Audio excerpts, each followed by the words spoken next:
So another lovely tree here is in Inazuma, that's about right. Interesting bark, which is lovely, and not one I've heard of before. But again, you know, mature, very nice tree. And I'm sure you can probably hear now it's now raining. But sometimes they're almost at their best in the rain, to be honest with you. And these leaves look quite interesting with some water on them. So again, a different sort of leaf pattern. Not a tall tree actually, not too big, but just gorgeous. And on this side where there's again more sun, we can see some very interesting coloration really. It's not like the whole leaf has gone red or green or something. Displaying a lot of different colours. And perhaps the rain just brings it out even more. Just panning back. Not huge. You know, it's going to be more than big enough for most gardens, but if you've got a bit of space, very, very nice plant. Another absolute classic of a tree here. Interesting, they put some bark at the bottom to really sort of highlight it. And I can, well, actually you can't see why, because it does look like a fairly standard generic maple with green leaves. But on closer example, it's got these very interesting rounded kind of bulbous leaves on it. Again, really good to see lots of new growth. I think this year's been kind. Last year, at this time of year, these trees were struggling through extremely high temperatures. So if you haven't guessed what this is already, it's a Sakazuki. Now the strength of this tree actually, and probably the reason why they've spent some time doing some work with it, is its autumn colours. It's absolutely classic. One of the best trees of all the aces for autumn colour really. So of course you'll have to wait till later on in the year to see it in all its glory. Or indeed I have done videos on this before. But classic in form, sort of sprawling, twisting, and in so many ways. It's lovely now, it really is. But come the fall, that's why you plant Sakazuki really, or a Sakazuki, because of those lovely fall colours. So classic tree, definitely deserving its place in any garden. And again, these aren't new, they've been here at least 25 years plus. And not enormous, and that's in the ground, all off like a single trunk, which is really interesting. But in a pot, sort of maintained, you can keep this one fairly small for a very, very long time, to be honest. And it's interesting that a tree sort of has a face to it. I think that was sort of more the back, you can see through it. And then on this side, there's areas where you've got dieback because it's harsher, it's more exposed to harsh conditions. Looks lovely though with the moss on it. But then down here, we've got branches with masses of new growth really. So they just develop character as they get older.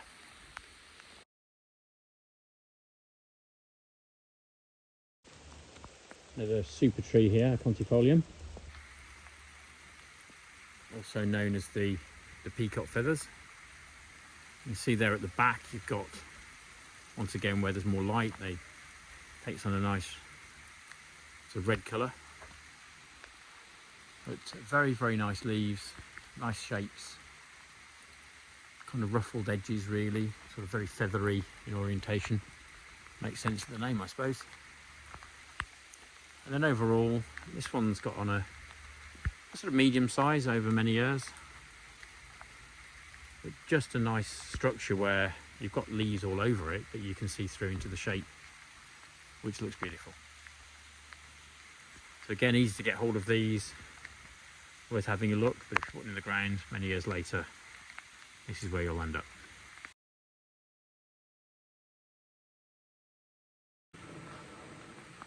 So one of the features of Batsford Arboretum is this lovely bridge. There's a stream that sort of they constructed, which starts there and then heads off all the way down the valley really. Once again it's raining, but not hard, and it's really quite attractive. You can just probably see in the distance that it does lead to another bridge further down, so just a really, really nice place to visit. So where have we got some really quite small acers? This one, not so the case. So very sort of lacy leaves, very upright, and typically quite easy to recognise this one really, because this is Syriu. You see the same sort of time scales as the rest of the trees. It really has put on some growth and would tower above some of the cultivars. Has a very interesting property of, say, having lace leaves as if it was a small weeping variety, but in fact goes straight up. Just gonna have a look at the label there. So what's correct? It doesn't say what year this is, but it's certainly not in the last year or two, because it really has put on some growth. Lovely opening sides, and then just a lovely canopy up above really.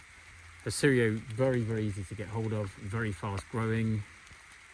You know, if you just want to get a nice tree that you can grow on quite quickly to fill a space, or you know, or in a container, in a pot, that's absolutely fine, and you'll get quite a decent sized tree relatively quickly really. But yeah, absolute classic. And one of the, say, features of H's is that genetically, you know, growth can be very stunted in some dwarf versions, or can be really big in one of these.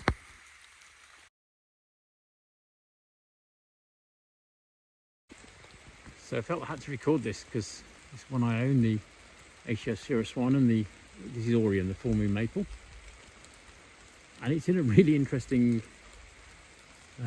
situation, possibly predicament really, because it's all started off like that. It's done its sort of very upright growth habit, and they've got it really sort of buried in amongst other trees. Nothing wrong with that. It has created quite a restricted tree, but it just shows actually, I mean, this is under an unbelievable amount of shade. And next door, just to capture that too, there's elegans, which is kind of relevant to the same video. I mean, that's towering above, and is a very, very large tree. So probably in the similar sort of time scales, this has absolutely grown to enormous proportions, where that little fella hasn't. Different conditions, different cultivars. I mean, that is the monster for an Acer. It certainly is. The base wise, as you can see, most impressive.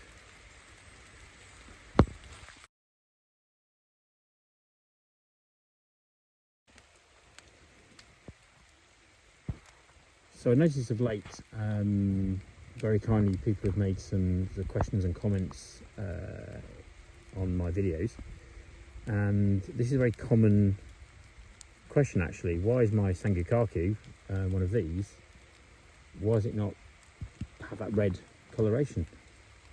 And my goodness, this is a good one. It really is vibrant. Just zoom in there, you'll see. Wow. So I think there's two things for me that have really helped this tree. Firstly, the summer sun has, you know, it's on it, it's exposed. If I just pan round, actually, I'll go wide. Of all the laces we've seen, this is almost the least protected. It's quite open really. It's subject to the elements. So as I say, that has encouraged the summer sun to shine on it and make the leaves really interesting. So down the bottom very green, up top sort of pink, and the tree's kind of happy with that. All right, there's a little bit of dieback there and a few crinkly leaves, but overall the effect is kind of excellent really.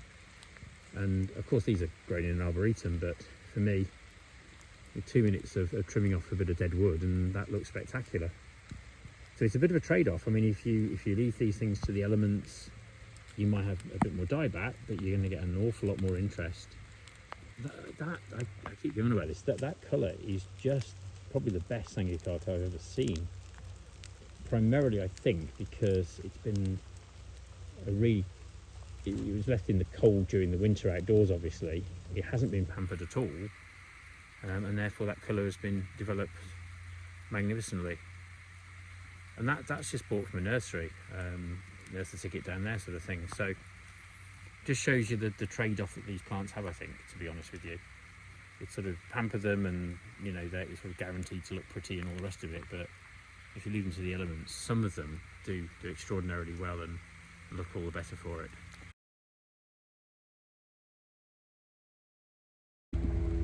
So a lovely bridge here, and just on the far side, a sort of weeping lace leaf, looking absolutely lovely. And I think this works really well. Those type of trees work really well near water.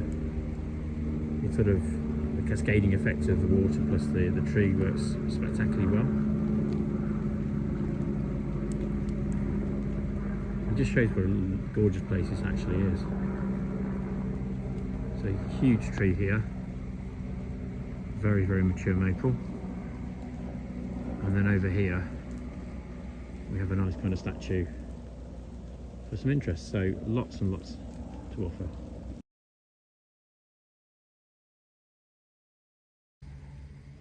Just getting towards the end of the little walk round of Batsford Arboretum, and just to show you, didn't go up there on this occasion, but there's a lovely little sort of Chinese style house there with some detail about the people who founded this place, which is lovely.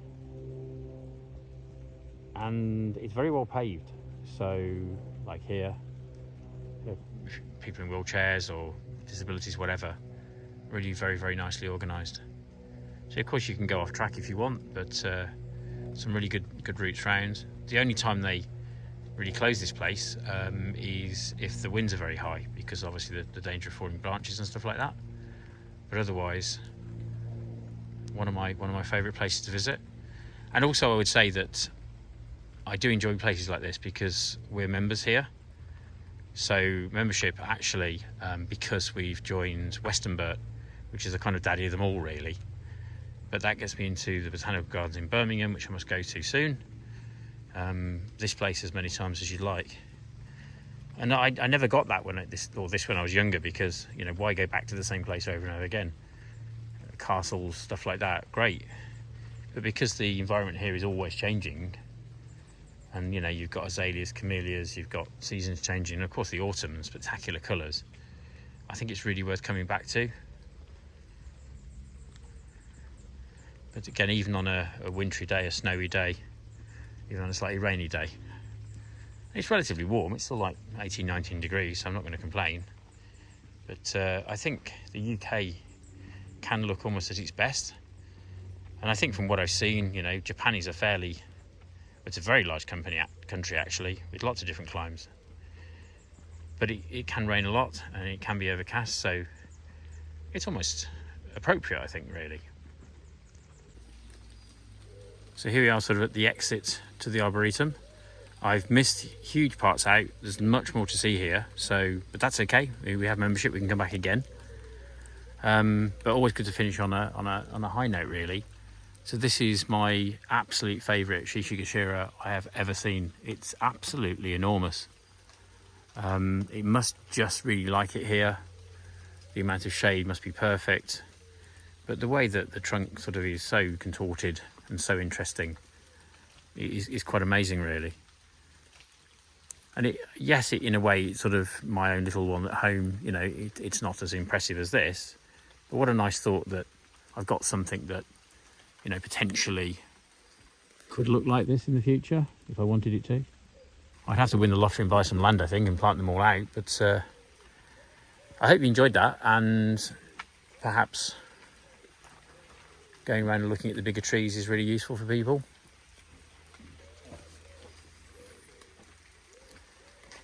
And when you're selecting Japanese maple cultivars at home, it's nice to see what their potential is. Even if you keep them in pots and restrict their growth, their habits can be easily seen here. And this is very typical of what you'll see. So I hope you enjoyed that. Please like and subscribe. And definitely leave questions and comments. I absolutely love that. I'll try and get back to everybody I possibly can. Any ideas, anything you want me to do, all good stuff really. But there's my little video review of Batsford, and hope to see you soon in a new video. If you click the like option, it will actually flag up when new videos get released as well. So that will just keep you in touch with what I'm doing really. But I just do this because I enjoy it, to be honest with you. And thanks so much for your people who watch, and we'll see you soon.